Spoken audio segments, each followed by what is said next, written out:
Bienvenue, chers téléspectateurs, dans votre journal. Donc voici les principaux titres.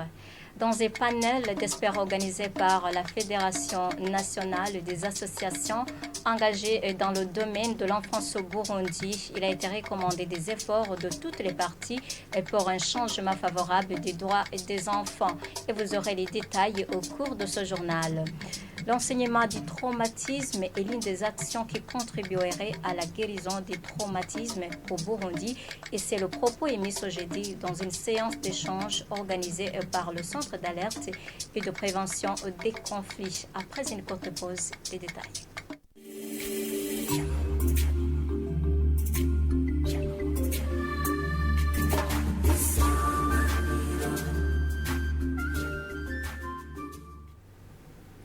Bienvenue encore une fois, chers téléspectateurs, dans son journal. Augmentation d'une somme de 600 milliards de francs burundais au budget et programme. Ça a été évoqué ce jeudi à l'Assemblée nationale par Élisée Ndaye, président de la Cour des comptes, et certains députés ont émis leurs inquiétudes les plus-values de ce budget et programme. Et la compréhension de ce budget par les décideurs constitue la valeur ajoutée, une précision d'Élisée Ndaye et les détails avec Elisa Nakarutima. Ce budget-programme consiste à allouer aux différents ministères des budgets en fonction des projets présentés. Certains des députés ont soulevé des inquiétudes sur la plus-value de ce budget-programme.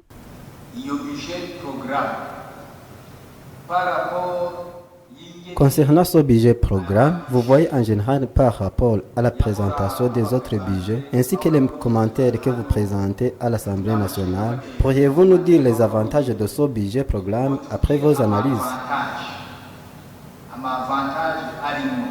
La compréhension du budget-programme par les autorités et la valeur ajoutée de ce budget, selon le président de la Cour des comptes. Avec cette loi de finances, le projet de budget 2022-2023,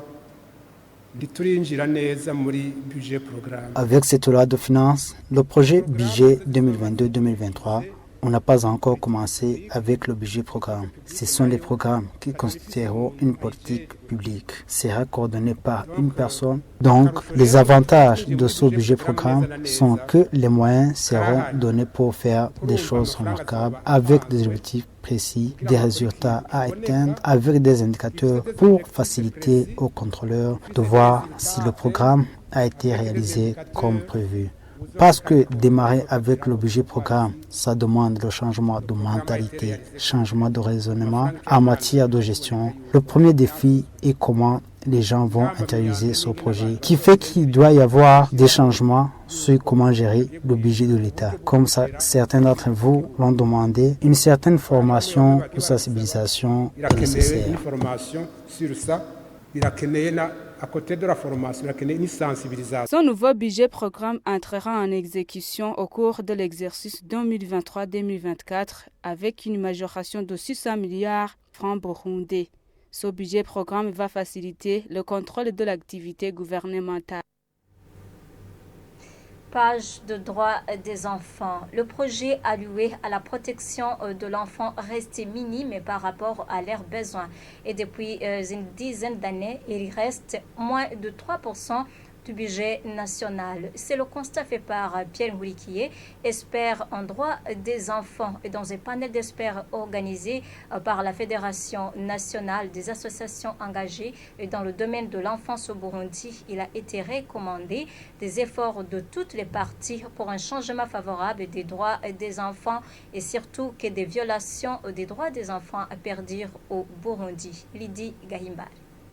Des violations des droits de l'enfant perdurent toujours au Burundi, selon le rapport de 2021 de la Fédération nationale des associations engagées dans le domaine de l'enfance au Burundi, FENADEB en sigle. Yves Ishimwe, chargé des programmes au sein de la FENADEB, évoque la traite des enfants et des violences basées sur le genre. La traite qui a touché 481 enfants en 2021 et les violences sexuelles basées sur le genre qui ont affecté 321 enfants, des cas de meurtre et tentatives de meurtre qui ont touché 75 enfants, ainsi que d'autres cas de violence physique, de négligence grave envers les enfants et aussi d'abandon des enfants, de détention arbitraire et aussi des cas d'enlèvement ou de disparition des enfants. Pierre Mulikié, chercheur en droit et la protection des droits de l'enfant, lors de son exposé, a montré que depuis 10 ans, le budget alloué de la protection des droits des enfants est toujours stable. Pour le cas du Burundi,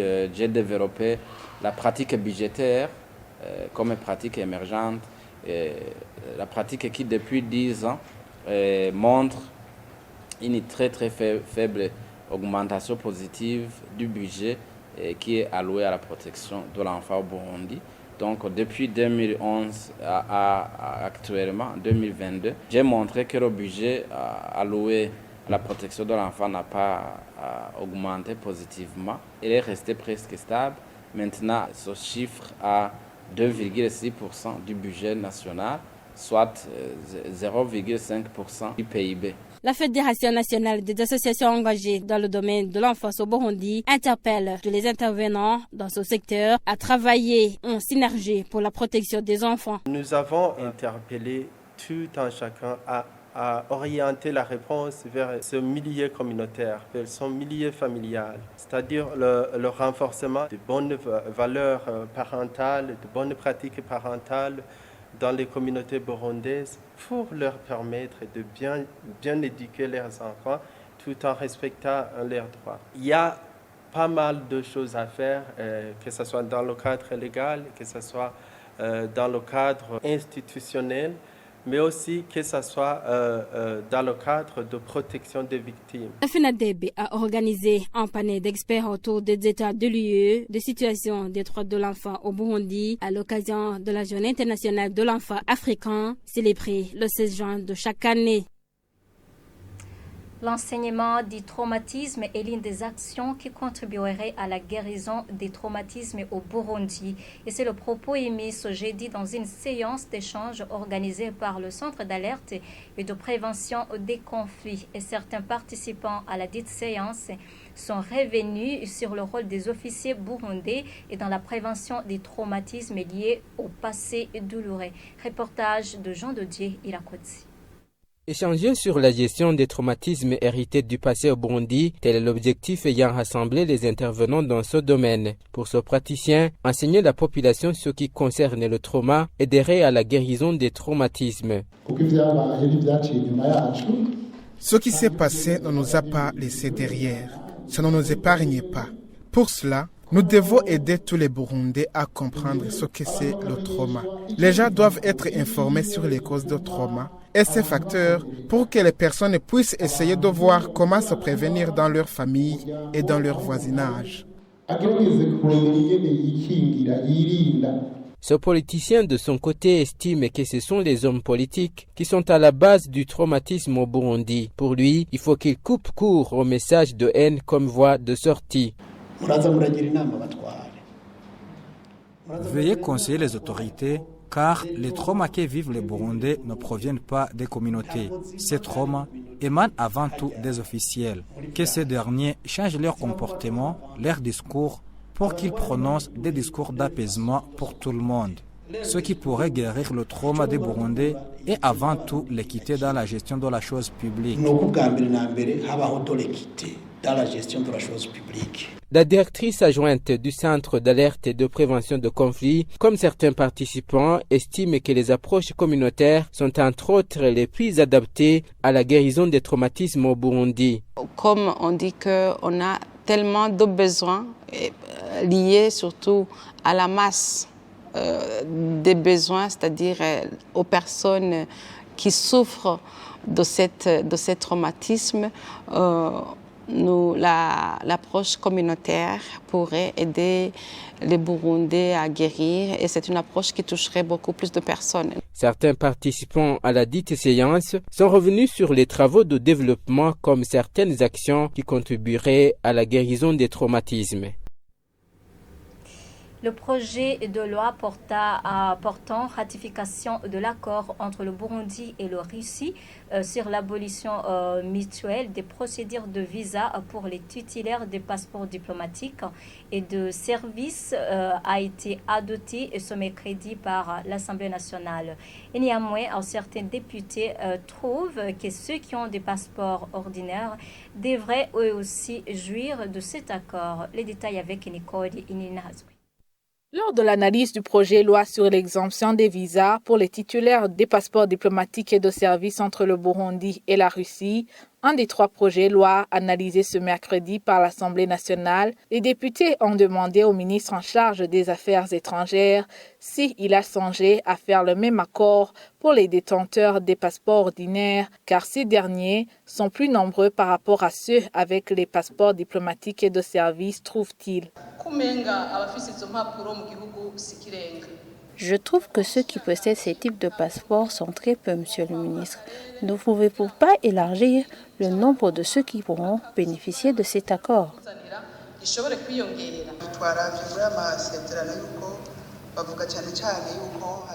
En jetant un coup d'œil, on remarque directement que les principaux concernés sont les détenteurs de passeports diplomatiques et de services. Avez-vous pensé aux autres? Il y a par exemple certains commerçants qui pourraient en avoir besoin.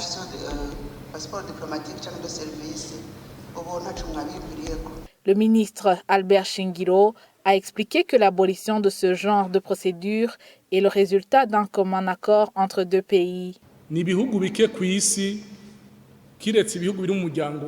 Excepté les pays qui partagent une même communauté, très peu de pays ouvrent les frontières pour tous les étrangers.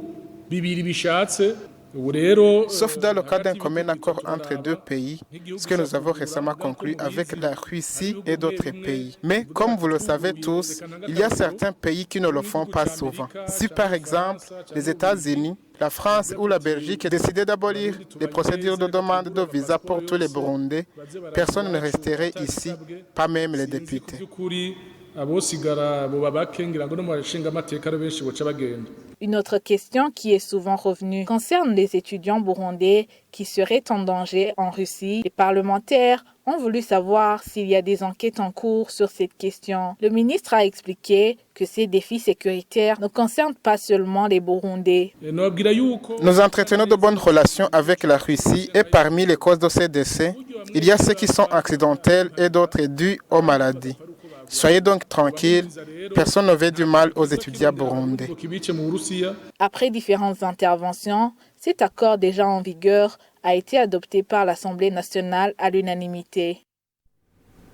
En international, une grève générale paralyse le secteur public en Tunisie.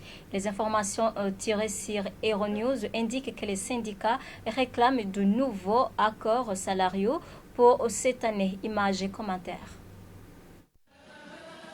Ce jeudi, devant le siège de l'Union générale tunisienne du travail, des dizaines de travailleurs drapeaux à la main ont répondu à l'appel à la grève lancé par la centrale syndicale. L'UGT réclame de nouveaux accords salariaux pour les années 2022 et 2023. Elle exige aussi le retrait d'une circulaire gouvernementale interdisant au ministère de mener des discussions bilatérales sectorielles sans l'accord du chef du gouvernement. Cette grève intervient alors que le gouvernement a soumis au FMI des réformes pour un nouveau prêt. Ce plan de réforme prévoit un gel de la masse salariale de la fonction publique, une réduction de certaines subventions et une restructuration des entreprises d'État. Pour sa part, l'UGT demande des garanties pour que les entreprises publiques ne soient pas privatisées. La grève de jeudi a paralysé le secteur public, entraînant l'annulation des vols, l'immobilisation des transports publics, de même que la fermeture des bureaux de poste. Eh bien, c'est la fin de ce journal. Merci à vous de nous avoir suivis et bonne suite des programmes de la télévision Sanganiro.